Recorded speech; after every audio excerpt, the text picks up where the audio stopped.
What's up, Internet? Just kidding. And welcome to the first or inaugural or the maiden voyage of Exiles here on Game Nights. Before we get started, we've got some announcements for the week ahead. We unlike our regularly scheduled program on Wednesday, I don't think that we have anything tomorrow, but everything else that we have that you can see on our schedule here on twitch.tv/or.com/blah blah blah blah. What is the thing? All right, twitch.tv/Game Nights. I think that's right. Well, now you've got me second guessing what TV. actual Twitch is. Yeah. You can see our schedule and everything and kind of figure out what's going on. So skip Wednesday, but everything else should be just fine. Let's see. We've got lots of things going on all the time. We've got tabletop games, video game streamings, podcasts. If you're watching here with us live on Twitch, you can just read the schedule below. But if you're on YouTube, come on over and check it out. We also have a Discord, of course. Come on, hang out with us. We set up kind of game groups every now and then. Like there's some Destiny raid plans in the future, that sort of thing. But just come on over. We can talk about nerd stuff and TV shows and all that things, like everything that people do on Discord. Meme it up, and we got the link here on our Twitch and also on our Twitter, which is also G Game Nights.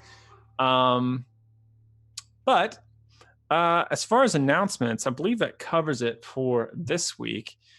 So I think maybe we should just get started. Does that sound good with everybody? Yeah. Okay. So with little more didgeridoo, we will get into the game. I'm gonna pull up my notes just a little closer. Welcome to Exiles, everyone.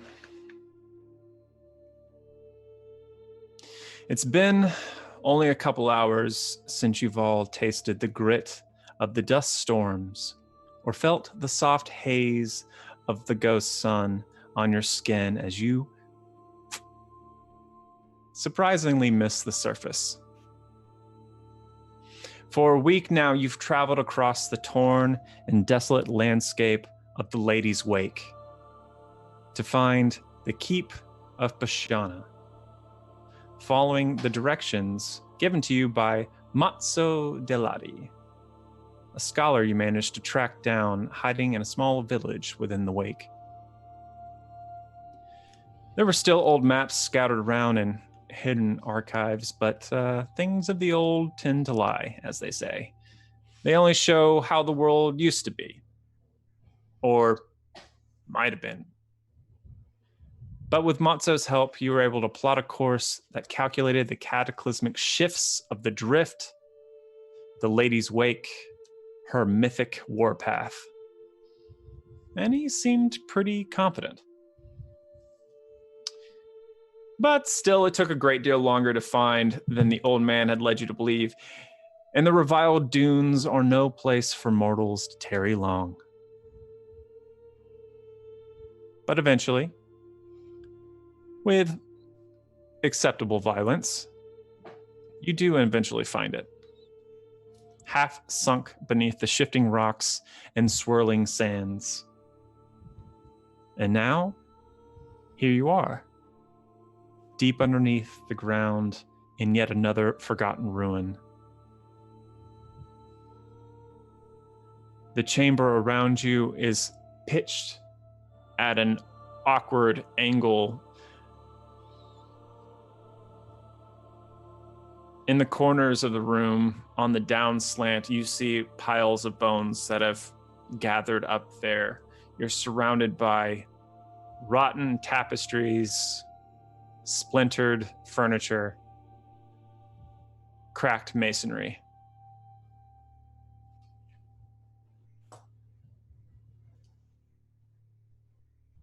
It's an unpleasant place, You're here to find something. And you're not going to give up until you find it.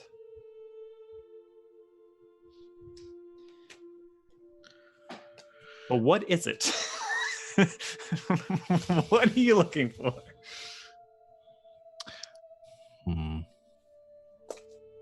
You sent a scholar named Matzo Delati sent us on this? Mm-hmm. I will say, well, scholars are a rare thing in this world because they usually don't hide all that well. And the Black Bones tend to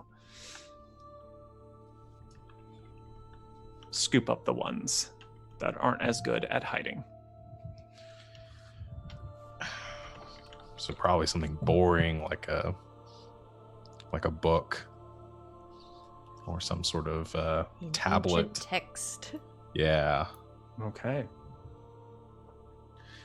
So you are in this keep of Bashana. Bashana being one of the old gods.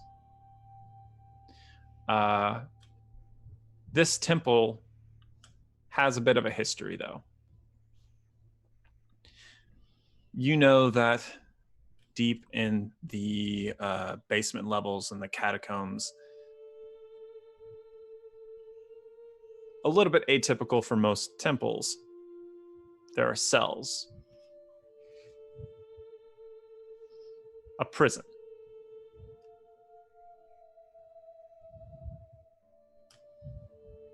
The followers of Bashana are known for many things. But the most disturbing is what?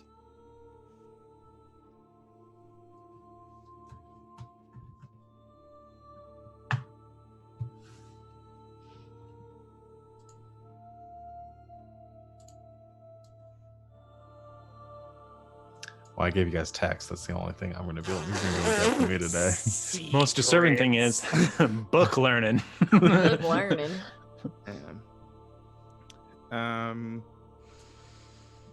Now, Vishana is an old god. Mm-hmm. So, or more an appropriate nomenclature would be a dead god. Yeah, okay. That was I guess what I was getting at. Like yes. The last like the god queen is the last of like that cluster of deities. Yes, on the warpath of the lady. Yeah. All other gods have fallen. Right. Perhaps it's I mean, I was goofing when I said secrets, but perhaps it's something that clue toward the I guess kind of yeah, like something that would undo her. Something that, you know, maybe was there ever a reason stated for the beginning of the warpath, or was it just kind of like the gods were bickering and she was like, yo, screw y'all? There are many different stories being told about what drove the lady to do what she did. Yeah. And I will say the book that you're looking for would be more accurately described as a ledger. It's it describes different religious prisoners who have been held in captivity within the temple over the centuries. And there's a rumor that you heard that the lady, before she ascended, was a prisoner here. And perhaps if you could reclaim the ledger, it would get you that much closer to finding out the origins of the lady. Yeah. Okay. Interesting.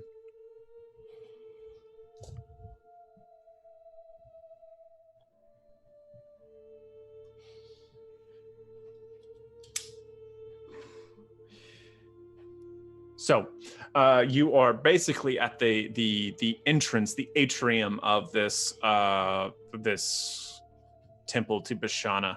Around you, I'll describe it a little bit more. There's a few more things I think there. Again, at this kind of tilted downward slant, as this entire temple has begun to sink within the sands of the reviled dunes. There is a large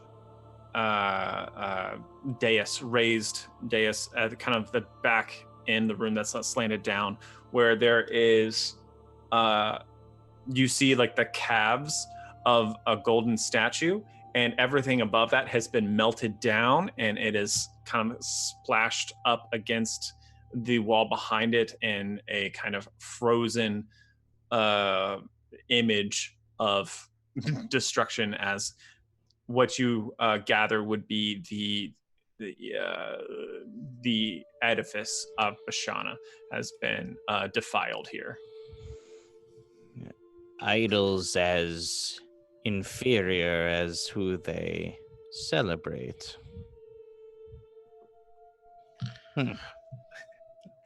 Scanner sort of pats some of the sand out of his ear and says, "Oh, what was that?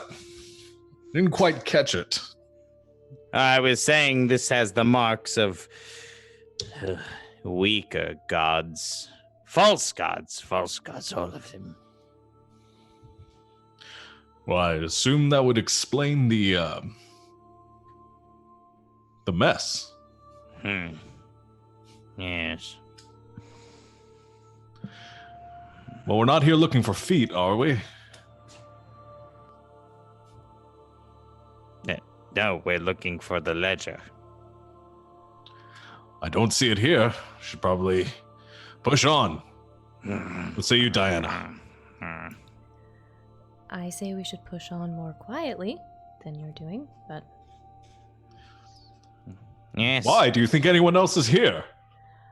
Well, if they are, they also know that we are now.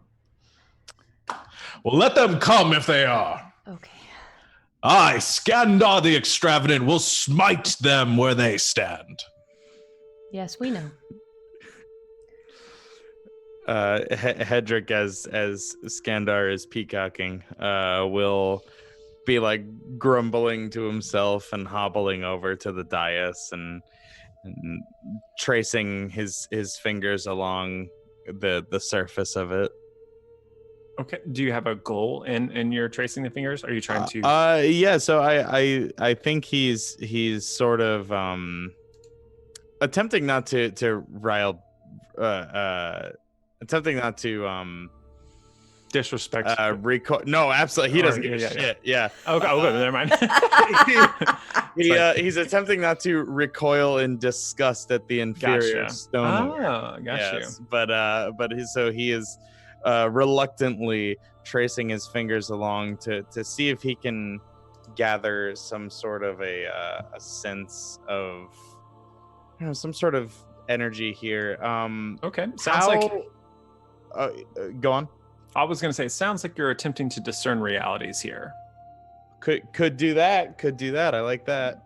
Sure. Now, unless you had something else in mind, go ahead and roll. How long have we been here? Just out of curiosity. I think just a couple hours. There's a imagine kind of Raiders of the Lost Ark when they find like the map room. There's like a tunnel or an opening behind you. About 40 feet up, where the rope down that you've all kind of like climbed down into to enter into this chamber, and kind of you've just arrived and you're kind of like getting your bearings. Gotcha. Okay. Because I was going to say, if possible, could I have communed with my deity or attempted to and spent like, it says like you spend uninterrupted time an hour or so I wasn't sure. Okay, sure. With the rest of you, do you think you've been hanging out in this first room for about an hour, or would wait on Hedrick to make that happen? Impatiently, but yeah. Okay. Wouldn't be Yeah. behind. I don't think All I right. like it, but I'm not leaving these fools alone in this temple. Are you kidding? Probably just Okay. sat down and Have started you sharpening met my them? sword. Okay, is communing with your god a special move, or your class move? It is a class move, yeah. Okay. Go ahead and roll whatever that is, and then let me know how I need to respond. Oh, I'm sorry. So a roll doesn't actually. I'm not sure if There's no roll. Okay. No, yeah. I just get a because I am one with stone. I get a special version of Words of the Unspeaking as a rote, which only works on stone. So I was going to kind of try to, with a touch, speak to the spirits within things, as best I can, which is a that says level 5 though. I don't know that I can do that yet. Oh, probably not. If that's a spell, then then no, probably not. Okay, I'm sorry. Then we will discern realities. Haha. Yes. Roll wisdom. Ignore for me. everything I said. I'm new. Yeah, we'll clean that sheet up. I'm not sure if that's like a Clean that sheet up. clean that Clean sheet that up. sheet up. All right. So where is my roll? Um, If I just click on wisdom. Hey, that did it. It's 10. Okay. All right. So you can actually ask me 3 things on this list, and I'm going to post them in chat if you don't know. Oh, no, I'm going to show the players so you can see it. Thank you. Okay. So you can ask me 3 things from that list because you've rolled a sturdy success. Heck yeah. As sturdy as my boy Skandar. Yeah.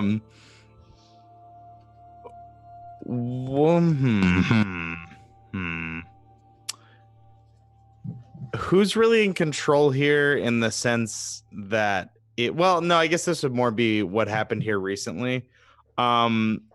Is there like recent activity, or have these ruins been visited recently? Is there any sense that like things have been tossed around recently, or any sense that like the dust of years and years has been disturbed? Sure. So the answer to that is slightly complicated because there are some groups of you in the reviled dunes, you did run across a few violent creatures that attacked you all on your journey. You managed to fight them away, and they left you alone. But now that you're here, you're recalling this, that the closer you got to where you are, the less you started to see these creatures. And now that you're in here, you begin to see why, as within the bone piles that are collected around the corners of the room, you see things that aren't quite human. You recognize these bones that are a little bit more fresh, still have a bit of rot on them. But you don't see on the ground anything quite out of the ordinary as far as like, footprints, disturbing dust or anything. It's but that doesn't seem to like match up with what you're seeing with these kind of fresh bones and flesh. Okay. So something is doing something here. Sure. For sure. Perhaps the den of a creature, or just a passing hidey hole.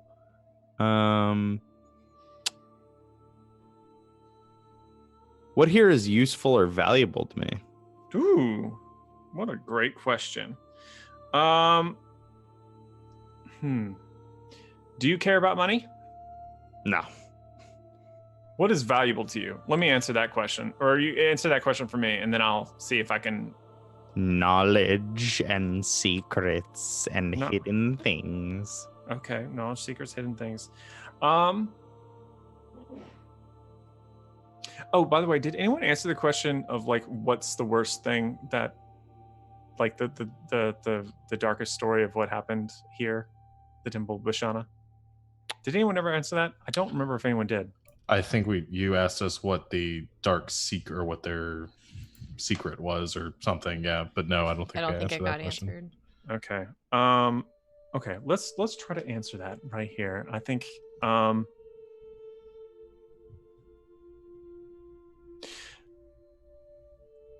Bashana was considered to be a very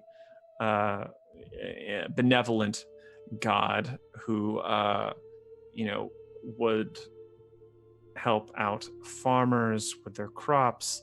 They would help mothers with giving birth, kind of with both the fertility of crops and of humanity. Bashana was always there, but Bashana demanded a steep price to do these things for the people, and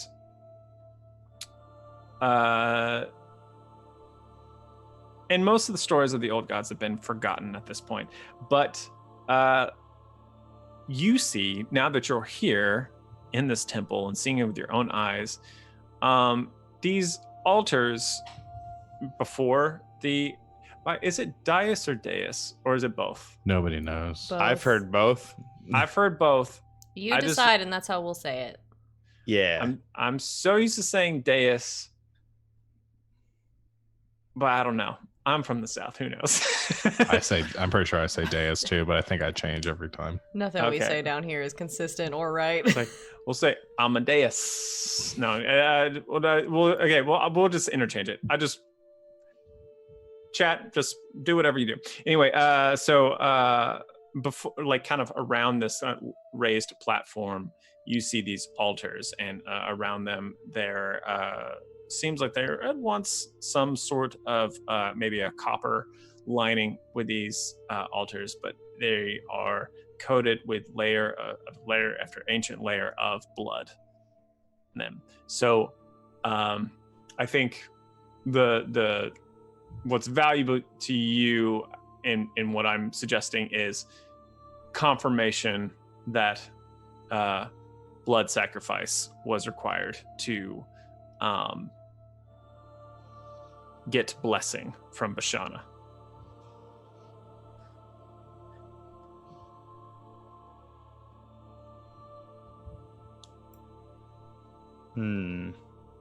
Life for life. Yeah, so I mean, it sounds like I know. It's pretty scary.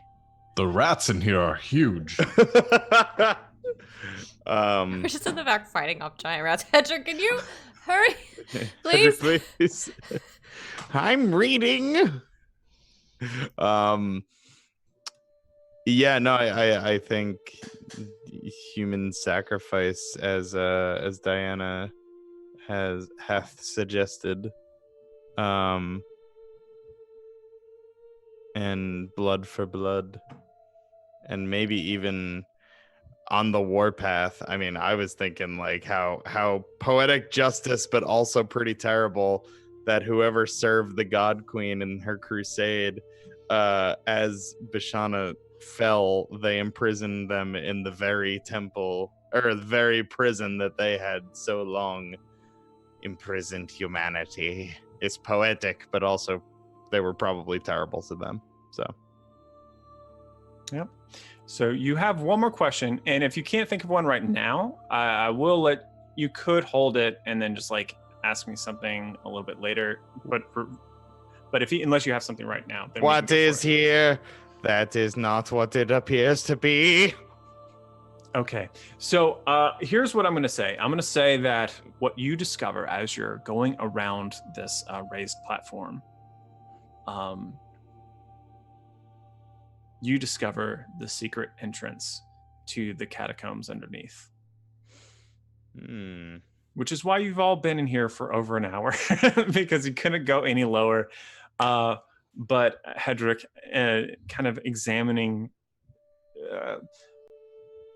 and actually it's your interest in the blood itself that leads you to it. You see a kind of rust-colored, but presumably at once crimson path that leads from the altar to a crack in the floor, and you begin to kind of fiddle with it and manipulate, and you discover a mechanism for opening up this stone slab that grinds in a very kind of loud, shaking the entire temple way as it slides back and reveals a staircase that goes straight down into the darkness. And as the temple shakes, whatever is powering this this contraption, sand is beginning to sift through cracks in the ceiling above, and kind of a showers of grit around you all. What do you do? I smack Hedrick on the back and say, "Excellent work! You found it! Yeah, it's Let's go before we're all buried." cobble, all of it, but yes, the secrets lie within. Shall we? Yes. I shall. assume you want the honors of going first, given your discovery. In my homeland, this is an ancient right. Those who find the spoils get first take of the rewards. He eyes you, untrusting. Or we could duel for the honor right now. I'll walk, follow me.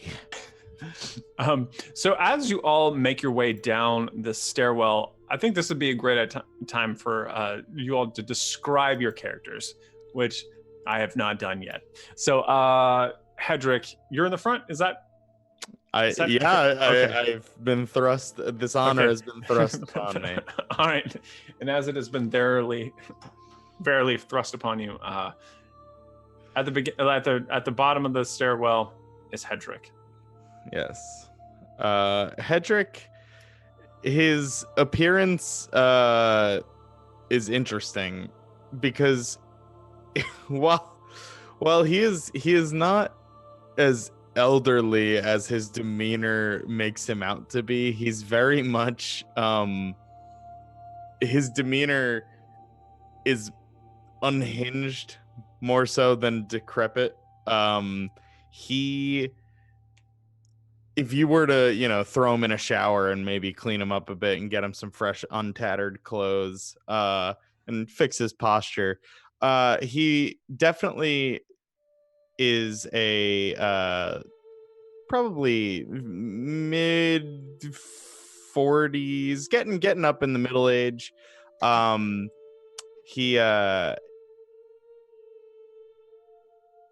His once brown and well-kept hair has taken on a more sandy, salt and pepper-ish quality, equal parts of grime and stress and age, I think. He is hunched over in tattered robes that really don't bear any sort of insignia, notably do not bear the insignia of the Church of the God Queen, though once they did in a past that seems forever ago for him. And he just sort of like hobbles along crankily, like he's the conspiracy theory grandpa, but he's really not that old. I don't know why he does this. I don't know why he talks like this. Does he think it makes him sound more intelligent? The world may never know. But yeah, he's frail looking. He's average height, a bit malnourished, I think, because there's no time to eat when you're talking to stones. It's just, As the saying goes. You guys know it. Excellent. Yeah. Perfect. So I want to describe the scene visually just a tiny little bit. Mm-hmm. It is pitch black down here. Does anyone use any adventuring gear to light the way? Any volunteers? You all should have adventuring gear of some kind. Yeah. Yeah. I'll use one of mine. Okay. So bearing a torch behind Hedrick comes down the stairwell. Skandar. And Skandar is a hulking mountain of a man, probably standing around 7 feet tall, or thereabouts. Broad-chested, wide shoulders, has fiery red hair, almost crimson in appearance, that is clamped and braided with jewelry kind of woven into it. He has hands that are adorned with rings, and has some gold chains around his neck. And in the other hand, that is not holding the spear, is currently, or the torch, is currently clutching the hilt of a massive, nasty-looking greatsword that is resting on his shoulders. That is sort of curved slightly towards the end, and is perfectly or pristinely polished and sharpened on one end, and is like jagged and broken on the other. And yeah, is just smiling and sort of excitedly following Hedrick down into this death trap, presumably. All right, and at the edges of the torchlight, following down the stairwell at the rear, Diana. That's me. Diana, height-wise, falls somewhere in between these two monsters. Probably more on the Hedrick side. She is of, excuse me. I don't know, average height, she's probably about like 5'6", 5'7". Sort of thin, but not malnourished like Hedrick. Just sort of thin and mostly muscle and skin and bone, because she lives out in the wilderness most of the time. She has like a reddish, like copper colored hair that's very long, but sort of braided and pulled back, and thrown over her shoulder. And it is at the top, sort of tucked up underneath this head wrap that she wears. It kind of wraps around the top part of her head, and then down, covering her left eye. She's kind of dirty. Her skin is sort of tan from being outside, and a little bit warm, but she's not old at all. She's probably like late 20s, maybe pushing 30. And she wears kind of patched together leather clothes that she's kind of woven together over time, and carries on her back a carved bow and a quiver of arrows and a spear, and slinking along closely behind her is her friend. Oh, you have a friend. Who is your friend? I forgot about your friend. Because everybody forgot, including me, that I have an animal companion. Oh, okay. Yeah. Her name is Daphne. We talked about her a very long time ago. We did. Did we? Since then. We did. Yeah, we did. During our session 0. Her name is Daphne. She is, for all intents and purposes, a cougar. But she does not look like what I think we here on the material plane imagine cougar to look like. She is black and sort of almost skeletal. I think is her, like, the skin is kind of patchy and dry and kind of clings to her bones. In her head, she has this large, like, fanged maw, and then her head kind of stretches back really, really far. She looks like the dogs from Alien. Is what I'm getting at. Perfect. And she has a long, creepy tail. But yeah, she, I think, looks almost like she's eyeless, except for these two, like, very small kind of slits in her face. And she's really quiet and just kind of slinks along in the dark. Excellent. So, wonderful.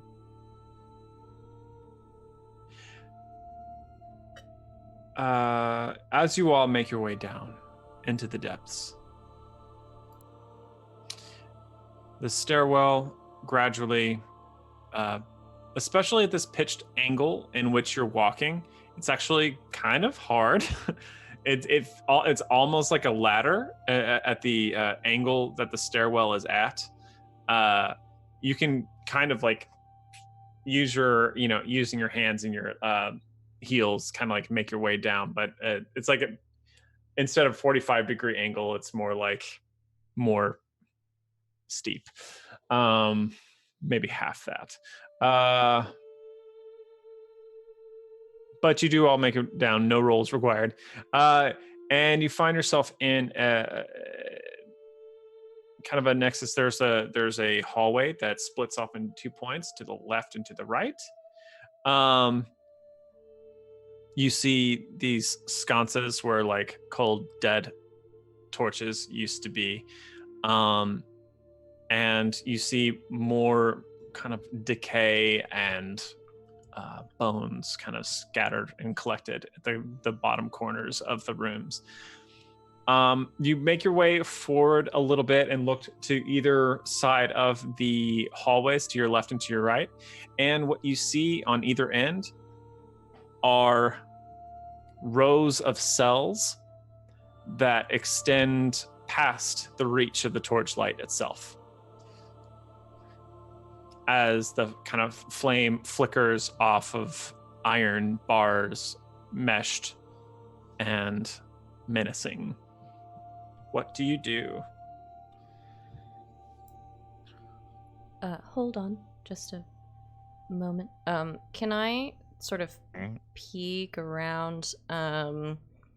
I want to try to see if it looks like anybody other than us has been through here recently.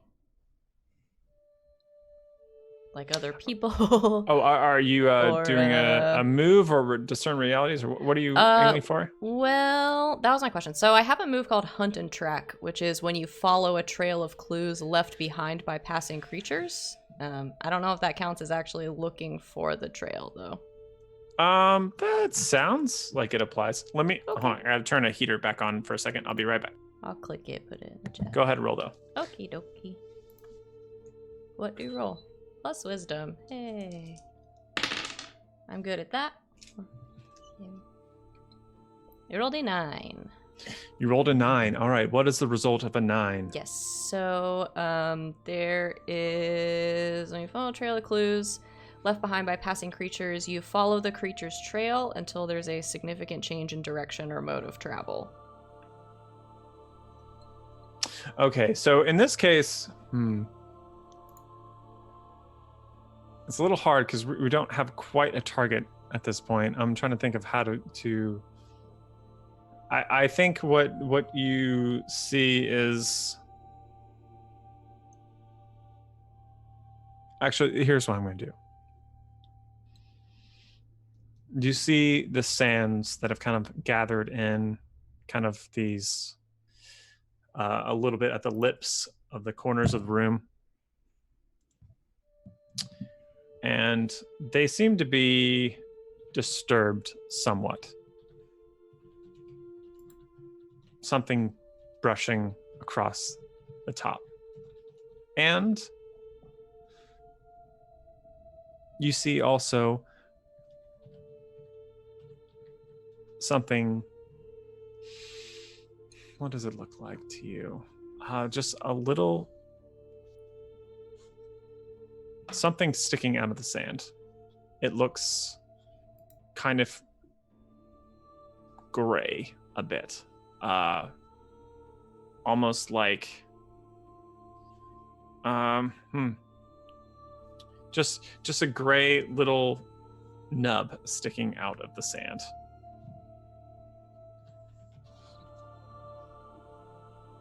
Something's moved through here. Where? There. Sticking out of the sand. I just walk over to grab it. Okay. And you pull out of the sand an enormous feather with a black feather, this kind of gray spine connecting it.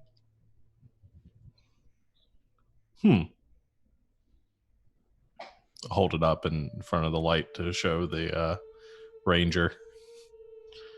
Large creature for a small space. Can't imagine there are many birds flying around down here. No. Interesting. Makes me more excited to fight it. Why do you want to fight a bird? Well, imagine the stories we can tell. We fought a bird that was living underground. Oh, yes, very impressive. It could very well be trapped down here. Then we will rescue it, and it will owe us a great debt and fly us to somewhere far beyond where treasures and glories abound. It's preposterous. Birds have no concept of our traditions. Let me speak to these stones in peace, damn it. All right then, like that's less weird than talking to a bird, but fine. I'm gonna look towards Daphne and say, this is by far the least profitable and also most strange adventure I've ever been on. Eyes and ears out.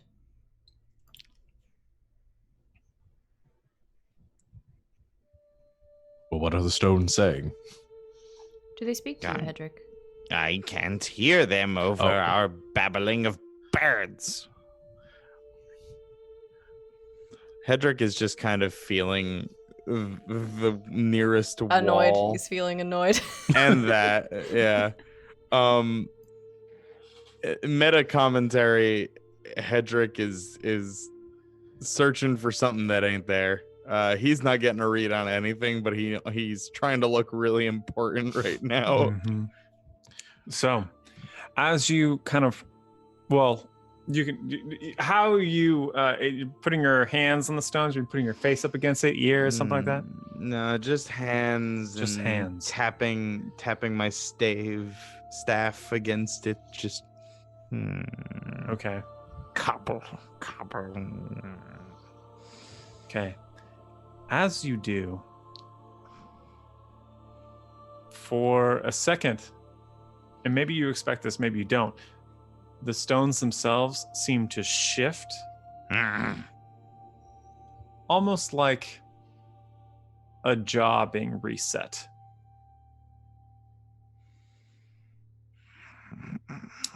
And you hear a clamor just behind you as you're sliding against the wall and the cells behind you. Desiccated hands and arms burst through the gaps in the bars and begin to reach out at you.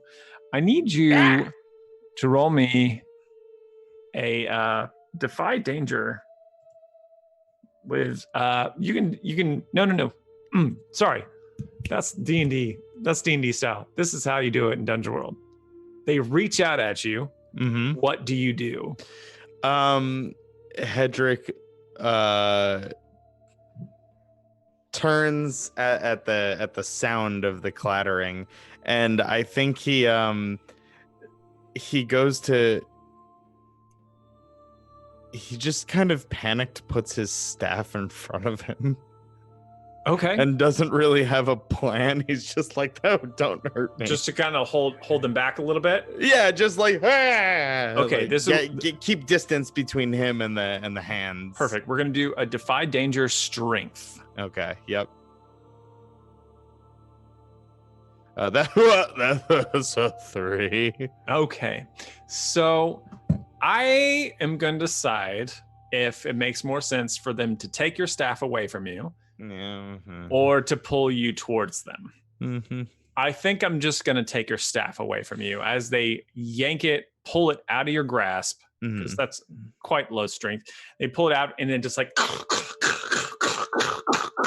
against the what is that called? It's not a palisade when it's a prison gate, but you know what I'm talking about. Or you're right. That's the word I was looking for when I said palisade. Portcullis. Anyway. But it's not that door. It's not that either, but like we're getting closer. You at least know what Bars. I'm talking. Bars. Yeah. The iron weave. It just slams and actually cracks the staff in half.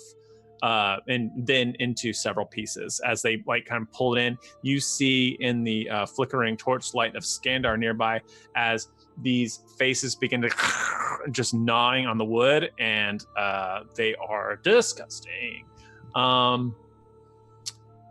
What do the other two of you do seeing this?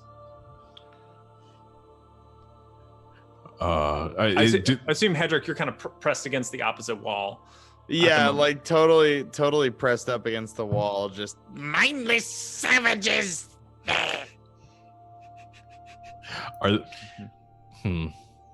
Diana, what do you do? Because what I'm going to do is probably going to depend on what you do. I don't know that I have much to do in this situation.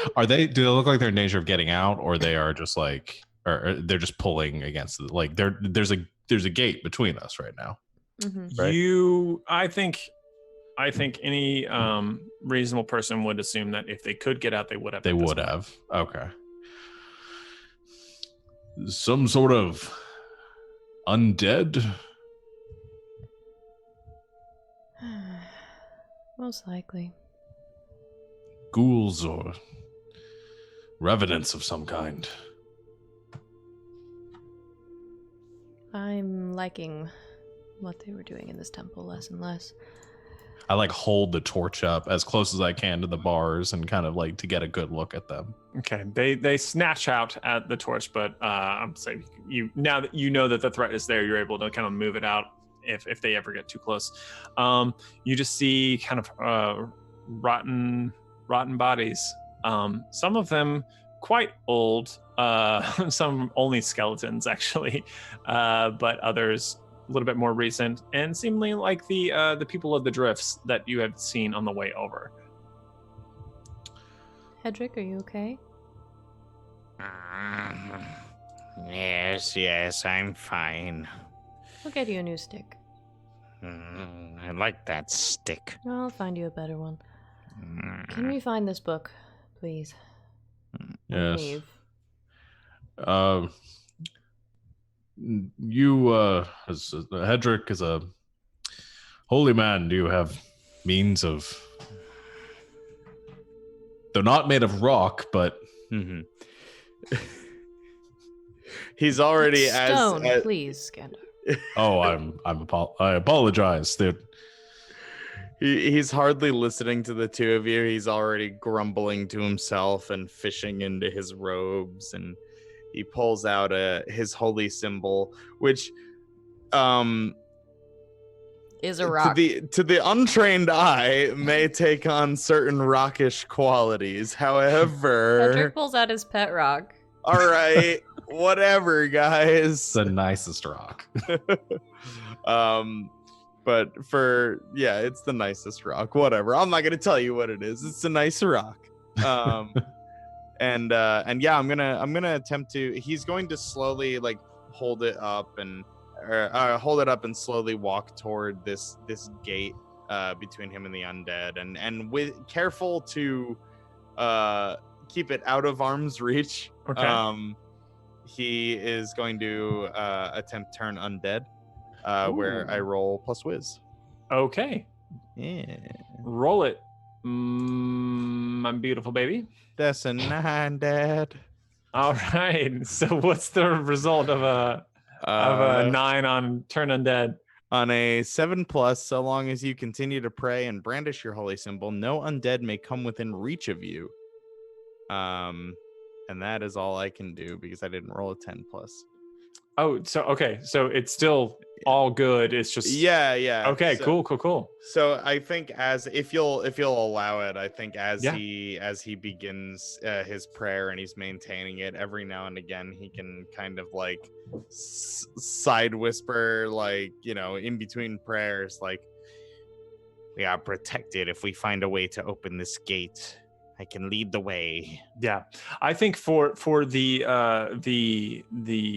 creatures that you've seen thus far, this will hold, and you can the three of you can make your way down the hallway. You kind of like hear this groaning sound rise within the cavern. It can echoes off the chamber walls as first the room that you walked by first, they had come alive, and then in the cells down the hall, they also began to come alive as well. But as you kind of slide down the hallway holding your stone out, they are pressing against the bars, and then they like lean back and press back against the back wall, and you are able to make your way down the hallways of cells unmolested, with this stone holding them at bay. You Dustlanders and your disrespect of the dead. Shameful. They I'm sorry. disrespected me and my stick. Oh no, not you. We had nothing to do with this. This though Wow. makes my skin crawl. Not the only one. Well, let's find the ledger and be done with it then. Come, Daphne. All right.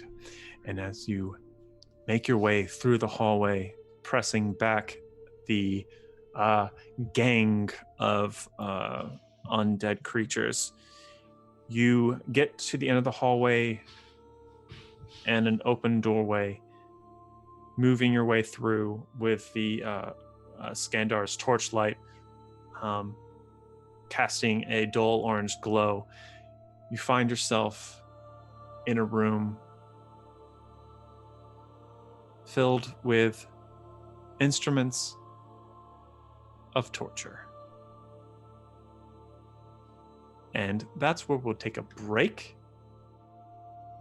We'll be back soon. But that's it. All right. Cool. See you in a bit, Champos.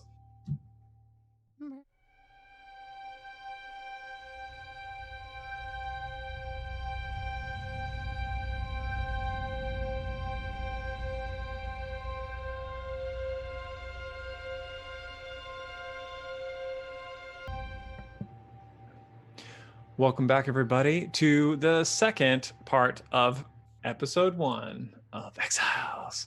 We're going to hop back into it as the party finds themselves in an ancient torture room of the Temple of Bashana.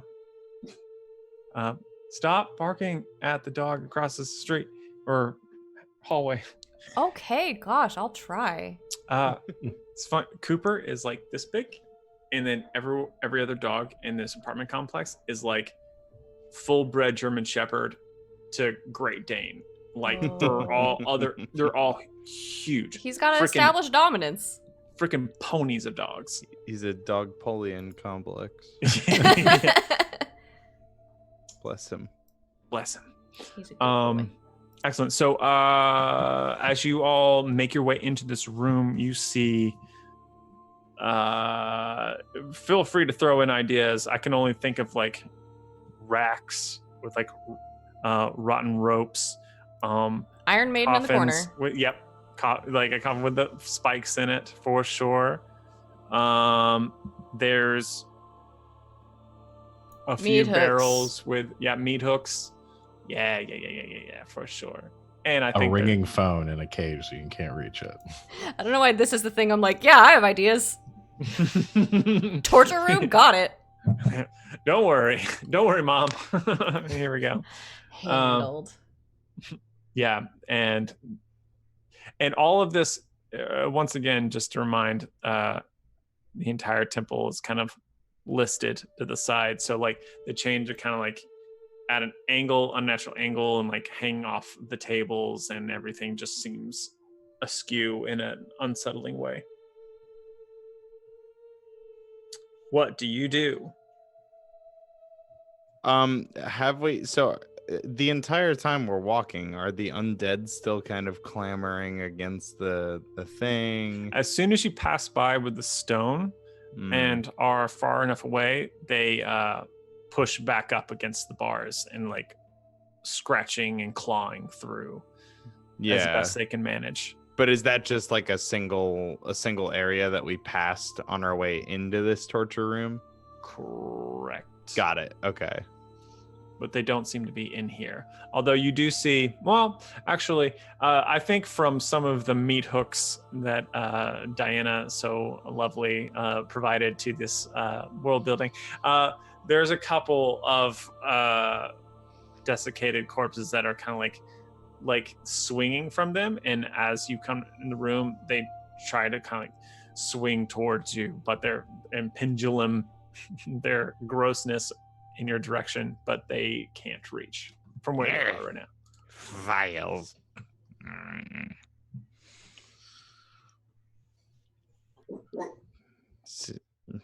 Well, it still doesn't seem like a place where they'd keep a ledger. Hedrick, is there anything you can do to lay them to rest? Or I can do that. what? Oh, that's not what I meant at all. Is there anything I can do to lay them to rest?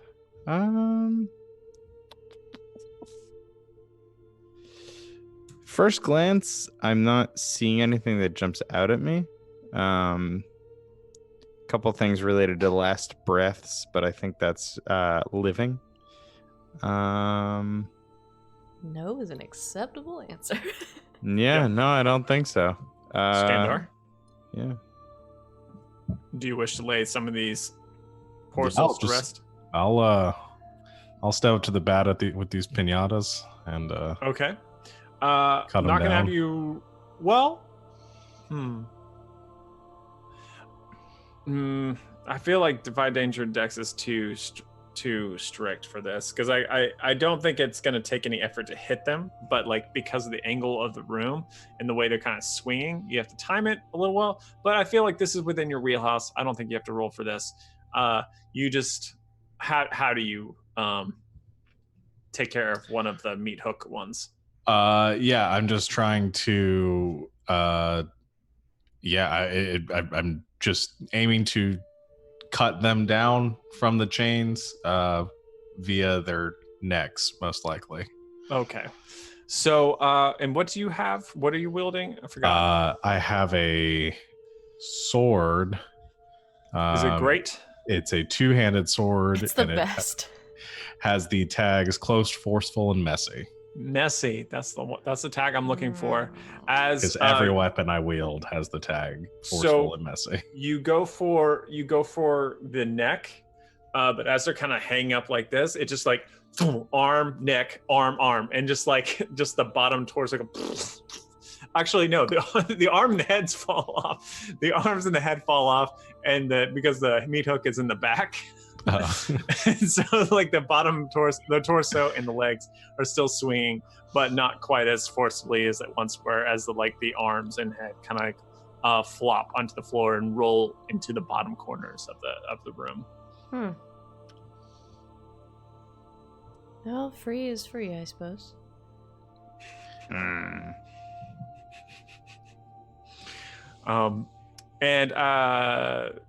Did you do something with your torch when you did that? Did you kind of like plant it into like? Yeah, I either would have handed it I'll off hold to. Okay.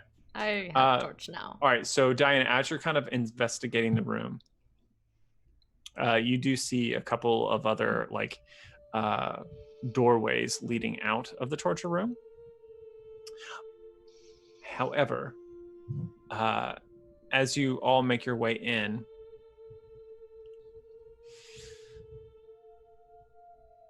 echoing off the chamber walls, there's a screeching noise. Some unearthly scream that doesn't register on anything you've ever heard before. And it unsettles your very soul when you hear it. That didn't sound like a bird. No. Perhaps a more powerful undead. Perhaps the ledger lies with them. That sounds horrifying. Well, I Here. don't see it anywhere here, so... At the edges of the room, you all see spectral faces begin to emerge. Like spirits. Take this. I hand Hedrick the torch so I can have both hands on my bow. Okay. These spectral faces kind of their expressions are difficult to tell. These mute faces as they press forward. Their eyes hollow, or their sockets hollow, but judging by the position of their skulls and jaws, they seem to be eyeing you with interest.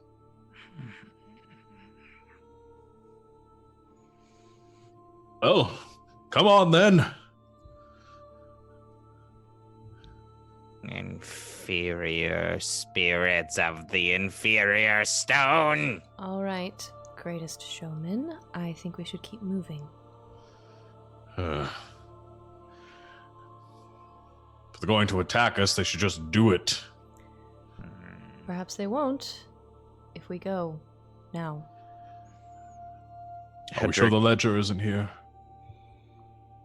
Hedrick at this point is going to pull his holy symbol back out with his other hand and just begin the prayer completely on. Do I need another turn undead roll? This will be a new different type. So yes. Yeah. All right. Yeah, he's just gonna go ahead and. That's a 7. So same effect as last time. Okay. So they just don't come near me. Yeah. So the kind of swell of faces that begin to appear through the walls around you all, that you can barely see in the cloying torchlight, they begin to recede. Some of them quite quickly. Others try to stick it out a little bit, but then are eventually repulsed backwards into the shadows. But before they are all lost in the darkness, you see what looks like a spectral hand with like a face that's kind of turned to the side in agony, just kind of pointing to a doorway at the right corner of the room. And then it disappears into the shadows. I suppose it must be this way then. Do you really trust it? No, but better than standing here. We can enter the door or we can turn and go back. No. And he just kind of grumbles to himself and continues walking. The rats again. Jeez. Vermin.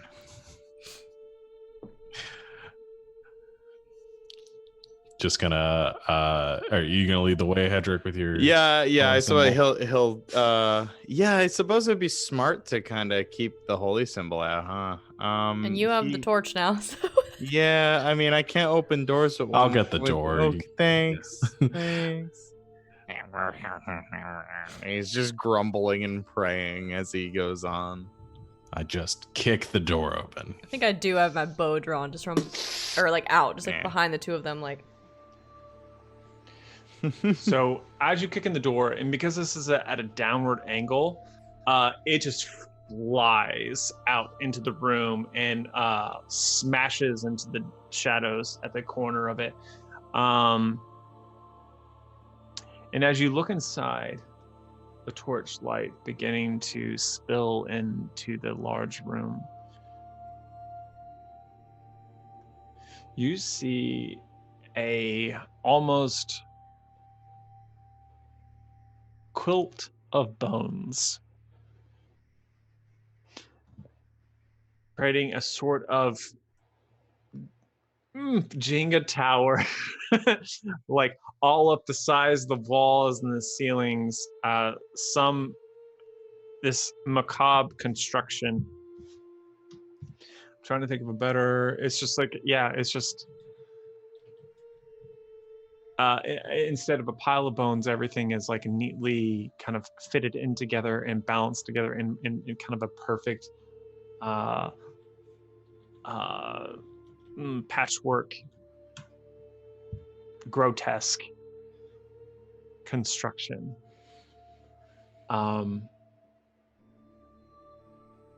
And within it, you see a clump of something in the back corner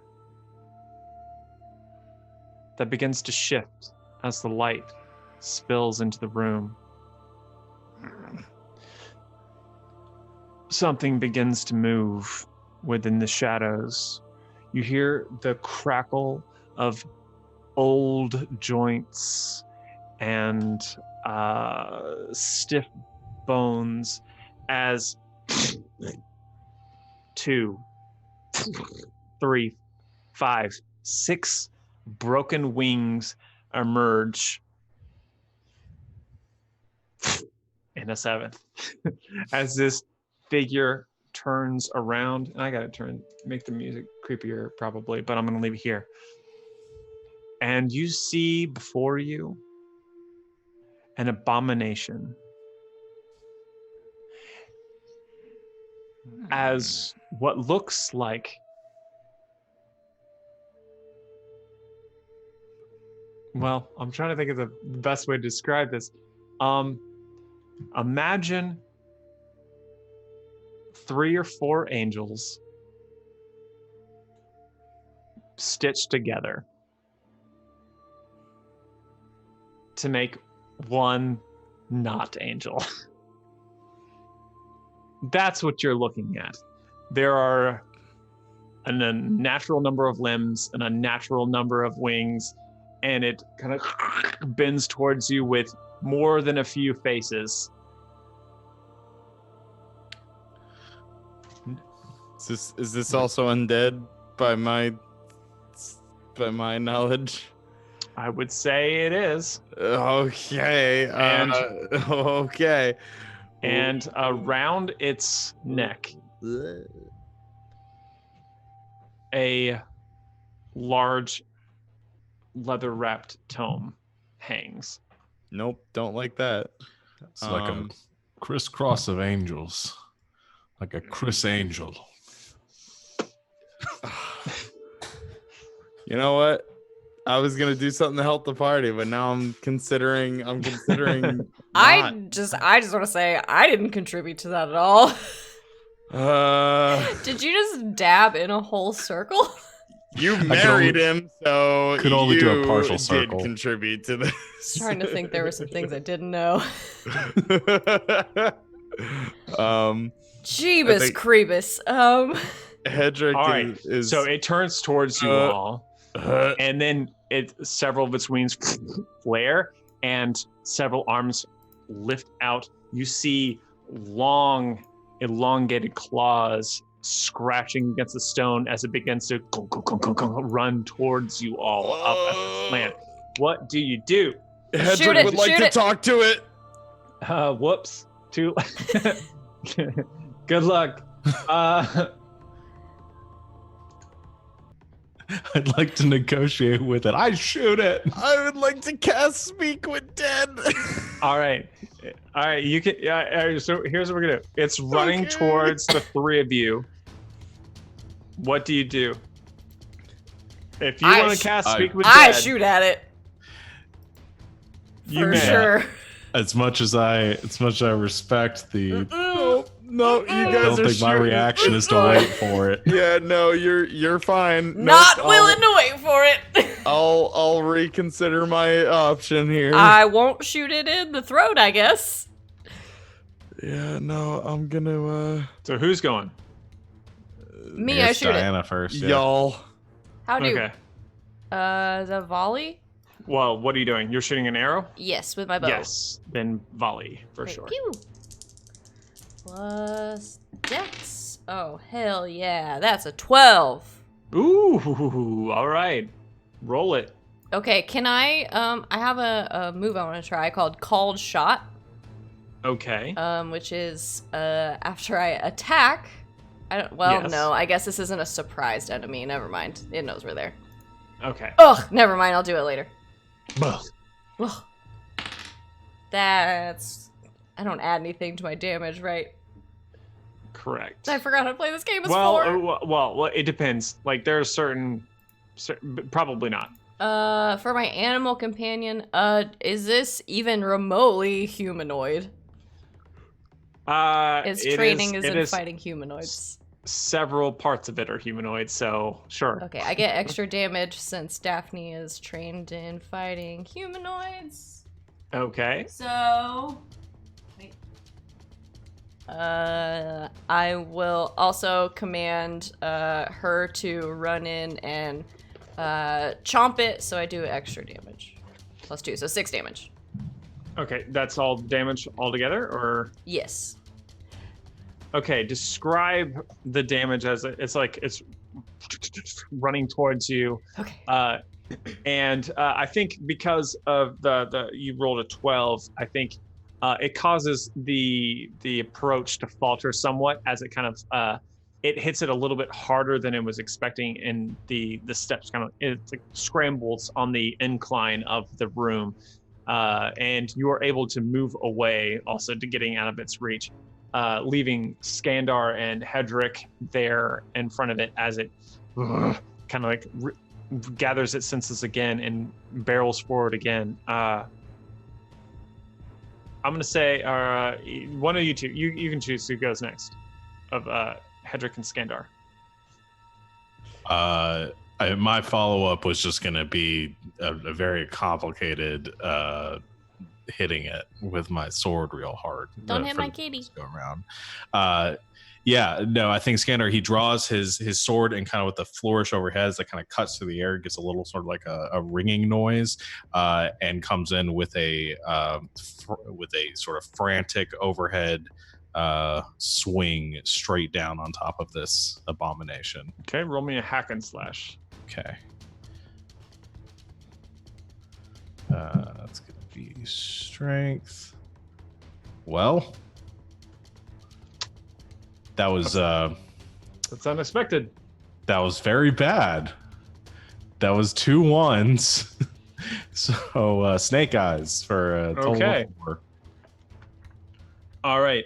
So what's going to happen is you swing out with your axe, and a hand comes out and grabs it at the haft, and it kind of your axe pushes down and actually crunches into this arm and breaks it, but it has many different appendages. And this elongated neck turns towards you. The head turns slightly at the bottom of the jaw that's holding slack. You see the arrow of Diana like buried into its throat, black blood spilling out of the wound, and it like just stares at you, and then just like reaches out and slashes at you while it's holding your great axe. Can you roll me a D10, please? Yes, I can. Roll D10. I need to have these macros ready for next time. Ooh, that's a 10. You take 13 points of damage as it slashes. I do have 1 armor. So, does that help me? It does not ignore armor, so it does help you. Okay, so it's 12 points. All right. Woo! Spicy. That's real spicy. Okay. Okay. So, Hedrick, seeing as this like these long claws slash across the beefy member of your party, sending like this dark blood scattering across the stones, what do you do? Are there any weapons in the room? Because Daddy don't got a staff no more. Does Diana or Skandar have any other weapons besides? I have a spear. Okay, so there's a spear on Diana's back, but you have to move back a little bit to get to it. So how close is Skandar to me? Still, we're all sort of. I think Skandar is probably pulled a little bit in front of you at the moment, but you're within like 10 feet of him. I would like to cast Cure Light Wounds on my boy and heal. Oh, it's a touch, so I'm gonna run up and just kind of plant my hand firmly on his back and just go with the stones and cure you of 1d8. So excellent. So go ahead, roll that. Oh my god, that's a 1.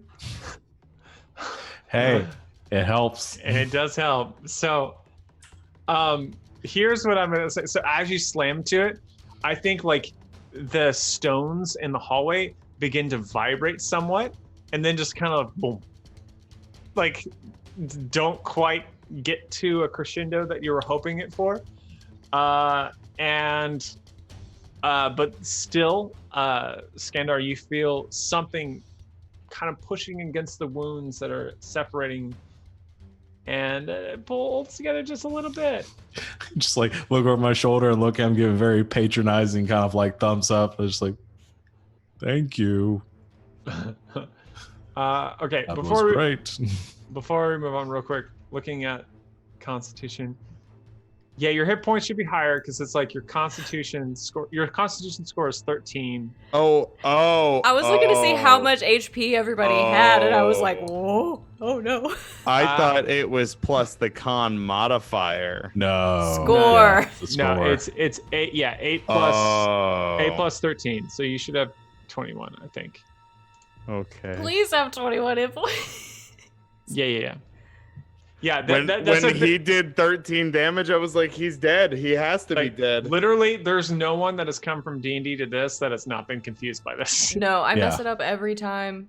Yeah, it's hard to come from. Yeah, but yes, it's your score. So if I roll something plus wisdom, that's still the modifier. That's still the modifier. It's just your hit points that doesn't do that. Yeah, it's using great. At the first level. Top tier smarts right here. Top tier smarts. Sorry, I was snooping on everybody's sheet to see how much HP you had. I'm so happy you did. Yeah. Okay. But yeah, but still, even with 21 versus 9, 10 points of damage is terrifying. Yeah. It's real terrifying. Actually, 13 in this case. I was like, wow, barbarians must have a lot more health than I do because I'd be dead. It helps at all. You took me from below half to over half with there you go. with that roll. Got you, fam. So as you kind of reach out and invite the power of the stones to kind of bring some healing back into Skandar, 3 of these stitched together angel heads turn towards you, Hedrick, and they reach out and try to grab at you. What does the party do? I have something I could do here that's besides that's not just hitting it. That might help our rock boy. Skandar sees the thing kind of focusing on Hedrick and says, surely there's some challenge in you that you would some honor left in you that you would seek the greater challenge in the room, and kind of stands there sort of chest open and holding out his hands to one side, to both sides. He says, come on. And I have a move called What Are You Waiting For? Okay. Which is when you cry out a challenge to your enemies, I roll plus con, and they may focus on me. Like, I'm just gonna roll. Okay. That's a 10, which is I think probably the only thing that would have done anything in this situation. Which is on a 10 plus, they treat you as the most obvious threat to be dealt with and ignore your companions. Okay. So I'm trying to draw its attention towards me, and I get bonus damage against them now. Okay. Well, that is. Okay, well, you win. Can you roll me a d10, please? Okay. Just hope it's not another 10. Nope, it's an 8, so... +3, -1 from your armor. So 10. Okay. So, like, it reaches out towards Hedrick, and you kind of push the arms aside and kind of yell out at the words that you said, like, towards this creature. And frustrated, it just kind of grabs you with all these arms, and then kind of boom, just slams you into the ground and slides you against the stone, and your skin is like pulling apart a little bit as you take another 10 points of damage. Yeah. Ow. So that's going to bring us. So that's happening. Skandar is getting kind of pulverized by this thing. What do the two of you do? So I'm just trying to sort out how spellcasting works right now because I thought I understood it. I do not understand it. So I was supposed to roll for wisdom, which I did. I got a 7, which means that as a result of casting that spell, I get to choose one from 3 possible effects, which I would like to take -1 ongoing to the next spells that I cast. Okay. What is the spell that you're casting? It was Cure Wounds. That was or Cure Minor, whatever I cast on Skandar. That I'm retroactively rolling for. Gotcha. All right. So you have a plus. You have -1 ongoing. Yeah. Now there's an option that says like the spell can get revoked until I commune again. Does that imply? And I was trying to read the whole spell casting section. Does that imply that I can indefinitely cast spells that I've prepared for the day? Okay, cool. I'm less scared now. Still scared because I don't have a weapon, but less scared. I would like to very quickly just like rip the spear off my back and just like handle out towards Hedrick. Like, yeah, that's fine. Please stay alive. Yeah, and there's no turns or initiative, so that won't Got it. Like Yeah. cost Here you go. anything. You have a spear. Just like you have a spear. I don't know what it does, but you have it. Yes. Yeah. And he's just going to thank you. And then he's just gonna slap Skandar again, trying desperately to heal his boy. On loan. Okay. Oh, man. All right. So you kind of chase after Skandar. Should be a 12. Ooh, that's real good though. Yeah. Sorry. good- I'm just gonna. Good roll for your cure yeah. wounds. Should be a -12, but yeah. But, so but yeah, the 12. Anything above 10 is a 10. complete Yeah. success. Don't revoke it. So we're good. Yeah. And so then I'm gonna roll my D dang. You got this. Where it be? Got it. There it be. Take another one, my lad. Because I'm not made of stone. 1 hit point is alive. Listen, this isn't helping me with my respect for your religion at all. And I'm just out of frustration. I'm gonna thrust the spear at the thing. This is too funny. I'm just gonna God. sit here for Sure. a moment. Sure. All right. So you're holding. All right. Hack and slash for me, please. Oh my god. Oh, buddy. Man, I'm trying. Oh my Oh, god, that's a 4. All right. So I swear to God, if you broke my spear. okay. So I Don't think forget to here's give yourself XP for these fails, by the way. Oh yeah, but yeah, that's another thing. Every time you do a failure, Fuck. Okay. you get an XP. I think you've failed twice now with those. Yeah, sure have. So here's the deal. Skandar, with the move that Skandar did, saying, I'm the biggest threat. I'm going to say that holds true. And you jabbing at it, it still doesn't perceive you as a real threat. What it's going to do is just going to kind of face palm you, grab you, and just throw you to the back of the room. And you like spinning out through the dark, and you're going to clamber into like the bottom of the room that's pitched at an angle. And you are now behind the creature, and Skandar and Diana are on the other side. So you're somewhat split at the moment, and you're going to take. You can roll me a d4. You're going to take a d4 bludgeoning, or there's no types of damage, but d4 damage. I do have 1 armor. Okay, so you'll take one damage. Okay. As you're I should have chainmail, but I don't think I have it equipped properly because I'm bad. Well, you're just thrown to the back of the room. Okay. Not even worth this Dark Angel's I'm notice. trying. Diana, as you see Hendrik getting face palmed and thrown into the shadows behind it, what do you do? Son of a... I'm going to signal to Daphne to continue the attack because she helps. And so I'm going to send her in to take a bite out of one of this thing's legs. I don't know how many legs it has, but one of them. It has more than 2. In a tender spot, and then fire an arrow there. Because when we work together, I do more damage. Okay. Pew!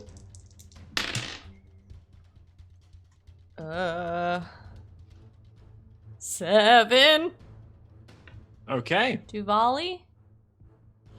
So, what are the downsides of volley? I said I 7? Choose 1. You have to move to get the shot, placing you in danger. You have to take what you can get minus 1d6. You have to take several shots, reducing your ammo. How much ammo do I have? Probably 3. I have 6. 6? Okay. I'm gonna take several shots, reducing my ammo by 1 to 5. Okay. And my damage is... I rolled an 8 on my DA plus 2, 10. Eat it, weirdo. So I'm gonna say, like in fiction, you take several shots, just like thunk, thunk, thunk, thunk, thunk, thunk, bearing into different eye sockets and throats of this angel. It's kind of like thrown back by the onslaught of your arrows, and as also Daphne is like gnawing on the thigh and kind of like pulling it off balance.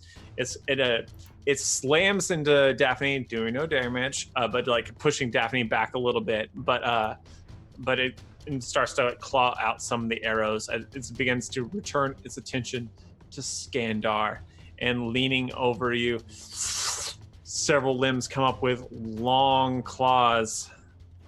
Skandar, what do you do? I am... You see also out of a half a dozen wounds, just black blood oozing and pouring out. It seems to be severely damaged by the onslaught of Diana. Yeah, Scanner's not going to run away from this. I think he sees the opportunity here. He is picturing the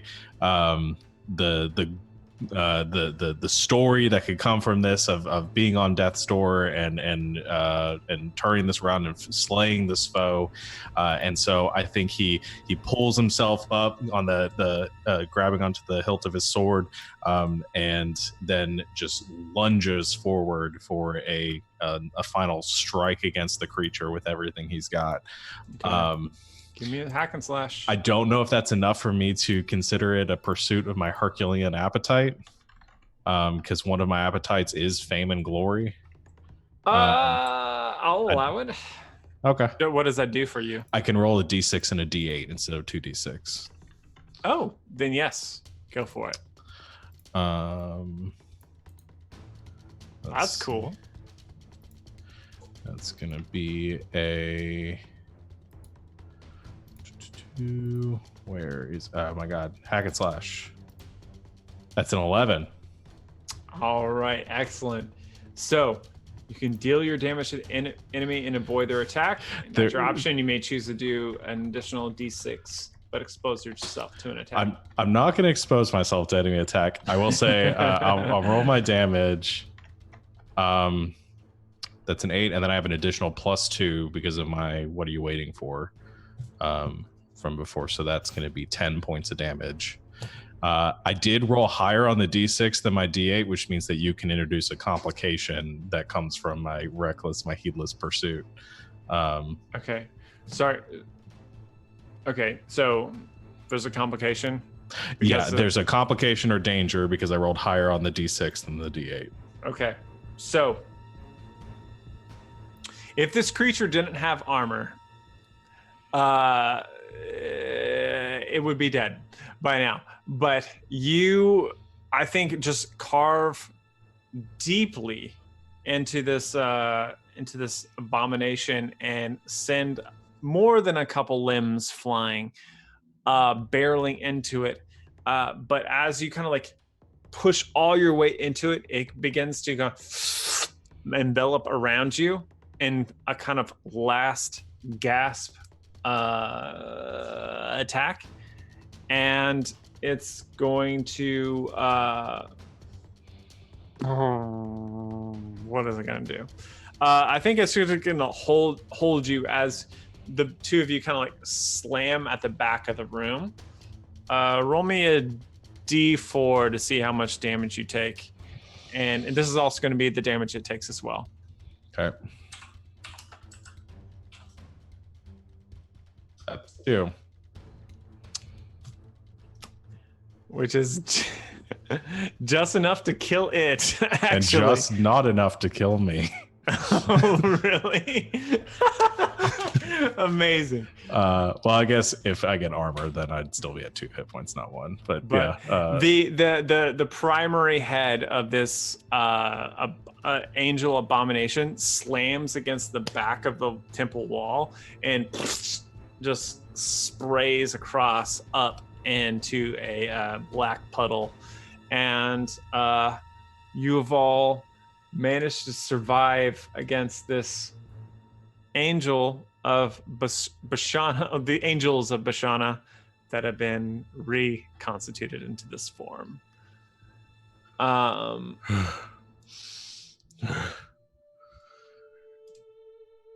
Did we win?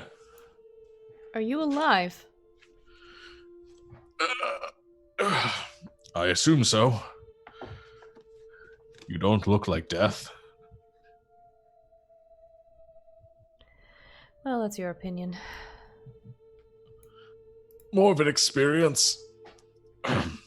Hedrick, are you okay? Okay, you're okay. And he just kind of unceremoniously steps like over parts of the creature from the other side of the battlefield, just using your spear as a walking cane. And just sort of like grumbling to himself, and he kicks the head of the creature, which kind of cracks and turns at an unnatural angle, but it lets you remove the ledger from its neck. Yeah, so Hedrick will bend over and remove the ledger and kind of blood spattered leather-bound book, and you kind of pull it away and move yourself up the incline of the room.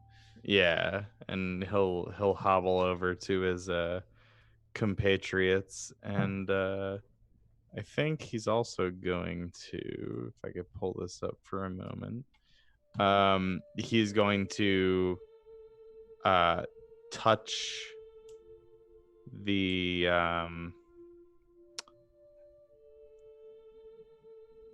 I'd like to cast my light rote on the ledger itself, and so it glows,